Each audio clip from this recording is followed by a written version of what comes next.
Hi again, and welcome to part 3 of the dot2 training series. In this video, we're going to look at programming chasers and effects and storing them into queues. It is assumed that you have seen part 1, getting started within minutes, and part 2, first steps into playback, and that you have patched some fixtures into your console already. If not, go back and check out those videos now. Fixture selection order is a powerful tool when using chasers and effects. So before we get started, let's take a quick look at the customizable fixture layout views.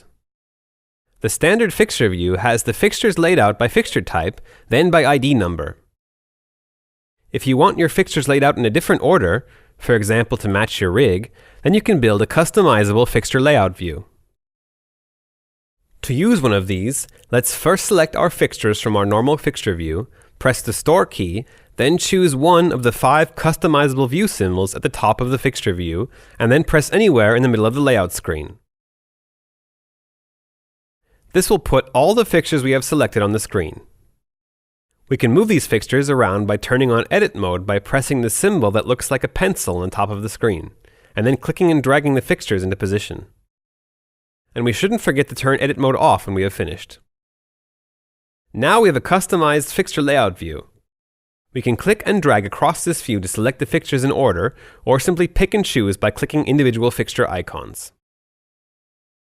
For the purposes of the rest of this video, we're going to use the fixed fixture screen, so let's go back to that by pressing the symbol with 4 boxes in it.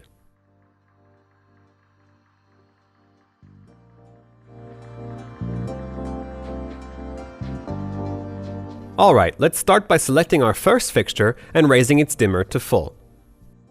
Now we'll store this into one of our executor faders by pressing the Store key, followed by a button below our next free fader. Now turn this fixture off again by pressing the Point key twice. This is a useful shortcut to set a fixture to 0. Let's select the next fixture and turn it on. Press the next key, followed by Full. If we store this into the same fader executor, we will be asked on screen what we want to do. We'll select the option to create a second queue. Now we'll repeat this process with all of our fixtures.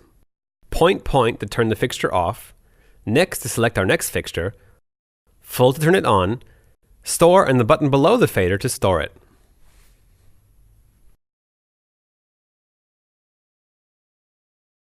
When we have worked our way through all the fixtures, we'll press the Clear key twice to clear the programmer. Let's check that the sequence is stored correctly. When we push up the fader and press the Go key underneath it, we should see our fixtures light up one at a time as we go through the queues. Now we're going to turn this sequence into a chaser. On the screen above our faders, we'll touch the label of the sequence we have created. This opens a full screen of our executors. Then we touch our sequence again to open up the setting of our executor. Now we simply select the option to turn the sequence into a chaser by pressing the green tick box next to Is Chaser. You'll now see that your sequence has changed color to indicate it is now a chaser. We have now created a chaser. Let's press the Go key below our fader again and watch it run.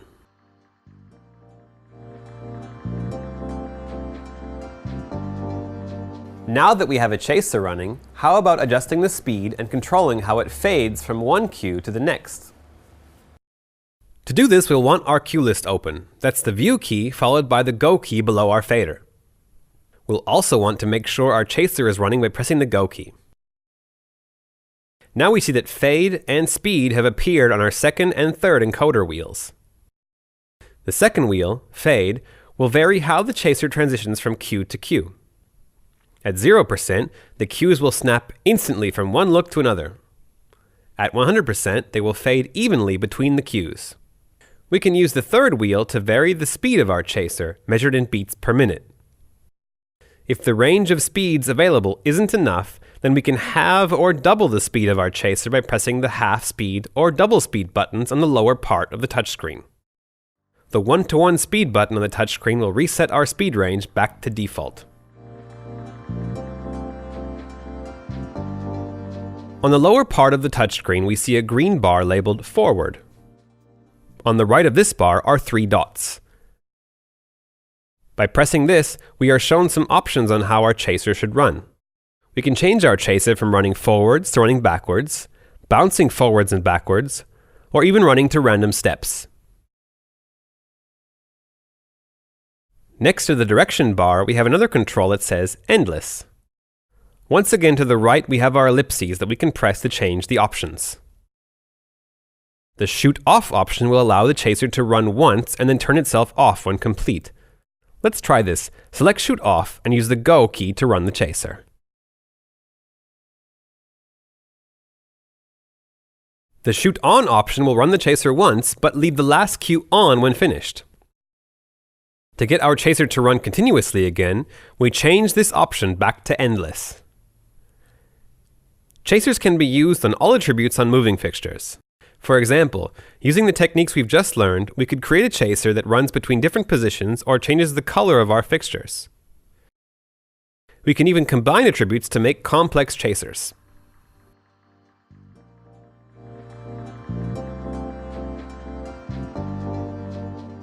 Before we begin, we should explain the difference between a chaser and an effect.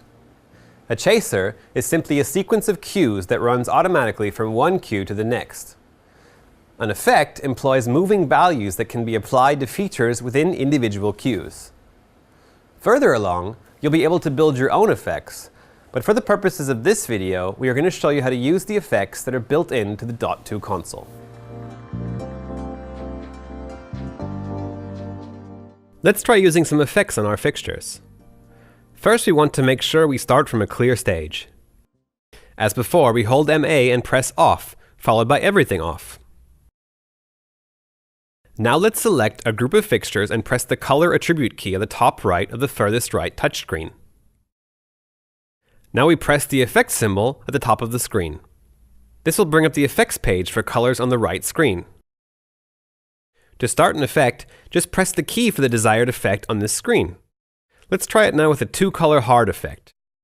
This will change our colors to blue and then to white, one after another in the order they are selected. At the bottom of the screen, we can see that our rotary encoders have also changed to the encoders for our currently running effect. The second encoder is our speed control, once again measured in beats per minute. The fourth encoder controls the width and softness of the effect.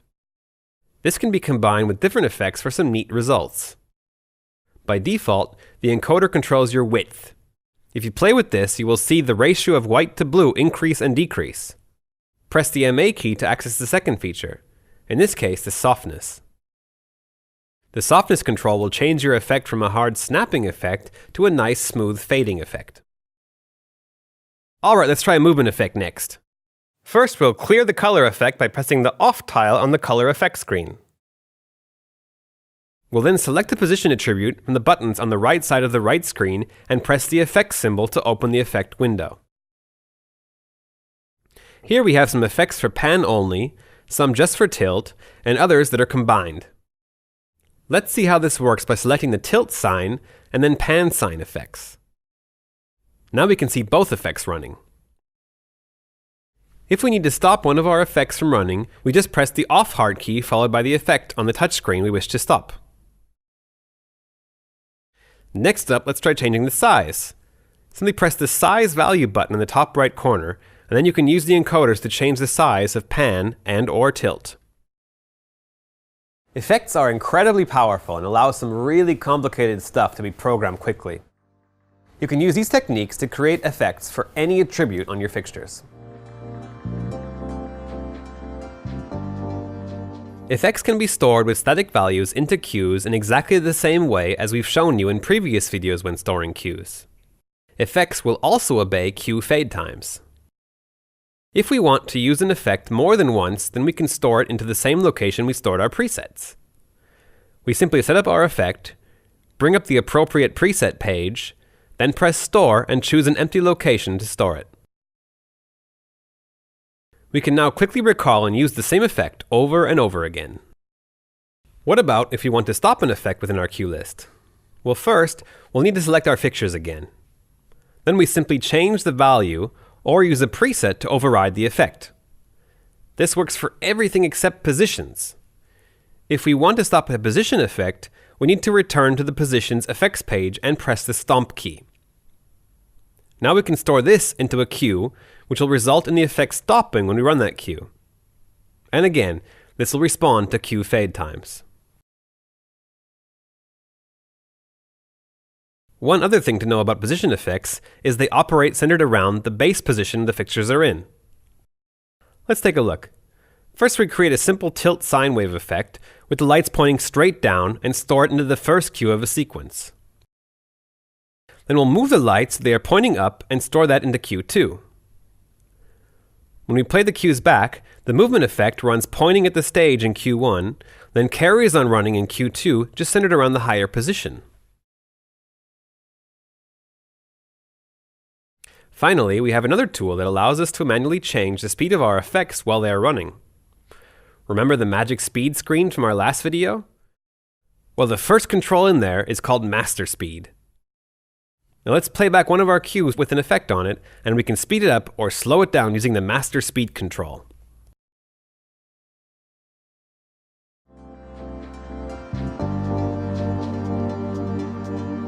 So now we know how to create a sequence, turn it into a chaser, and edit the speed, direction, and loop control. We can also now create effects and use them in our show. Why not try this software yourself? Just visit ma.2.com and download the free ma.2 on PC software. While you're there, pick up the absolutely free visualization companion software, ma.2 3D. Watch out for new videos coming soon to teach you more features of the ma.2 console.